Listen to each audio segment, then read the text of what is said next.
오늘은 아모레퍼시픽의 투자 가치를 살펴보겠습니다. 대신증권에서 발표한 3건의 리포트를 시간 순서대로 따라가면서 그 기회를 분석해 보겠습니다. 분석 순서는 이렇습니다. 5월 리포트를 시작으로 9월 그리고 12월까지 순서대로 살펴본 뒤 마지막으로 종합적인 분석과 투자 포인트를 짚어보겠습니다. 자, 그럼 5월 리포트부터 시작하겠습니다. 이때 아모레퍼시픽의 2025년 1분기 실적이 발표됐는데요. 시장의 예상을 훨씬 뛰어넘는 결과여서 많은 주목을 받았습니다. 이 시기 분석의 핵심은 글로벌 리밸런싱과 중국의 콜라보라는 한 문장으로 요약됩니다. 바로 성공적인 글로벌 사업 확장과 함께 오랫동안 부진했던 중국 사업에서 드디어 전환점이 보였다는 거죠. 결과가 얼마나 좋았냐면 1분기 영업이익이 무려 1,177억 원을 기록했습니다. 이건 전년 같은 기간보다 62%나 증가한 수치로 시장의 예상치를 아주 크게 웃도는 실적이었습니다. 하지만 이 실적을 자세히 들여다보면 긍정적인 신호와 우려되는 부분이 공존하고 있었습니다. 중국 사업이 8분기 만에 흑자로 돌아선 건 분명 좋은 소식이지만 새로 인수한 코스알엑스의 매출은 오히려 25% 역성장하는 예상 밖의 결과가 나왔거든요.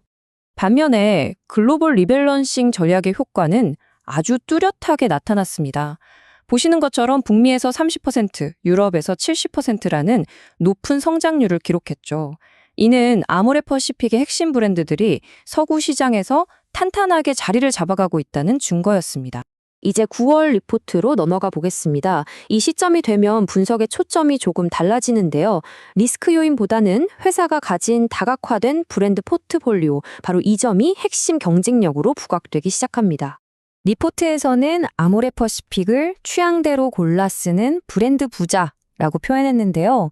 말 그대로 다양한 브랜드를 가지고 있어서 변화하는 소비자 트렌드에 유연하게 대응할 수 있다는 점을 강점으로 본 겁니다. 그 힘은 바로 이 브랜드들에서 나옵니다.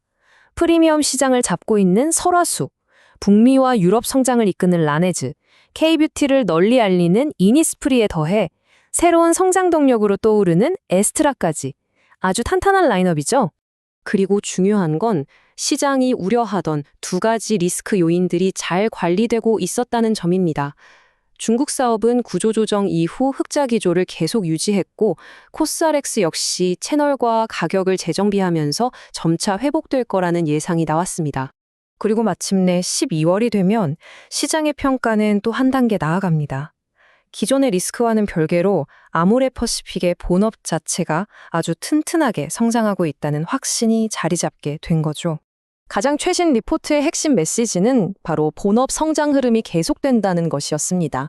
특히 서구권 시장을 중심으로 한 핵심 사업의 성장세가 꺾이지 않고 견고하게 이어지고 있다는 걸 다시 한번 확인시켜준 셈입니다.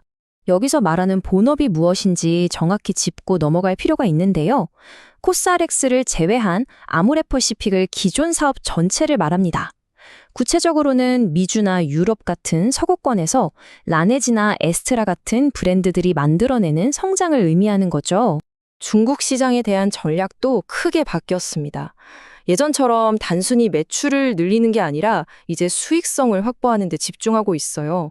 그래서 수익이 잘 나지 않는 오프라인 매장들은 과감하게 정리하면서 의도적으로 체질 개선을 진행하고 있는 겁니다. 자, 그럼 5월, 9월, 12월에 걸친 이 분석들을 종합해 볼 시간입니다. 이 흐름 속에서 우리가 찾아야 할 투자 포인트는 과연 무엇일까요?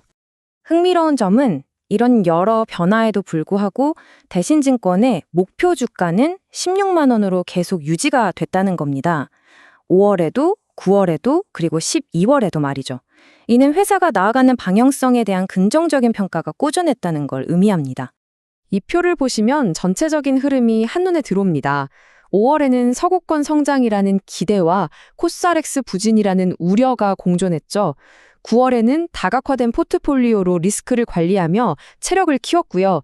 그리고 마침내 12월에는 본업의 성장을 통해 성장 구조의 변화에 성공했다는 평가를 받게 됩니다.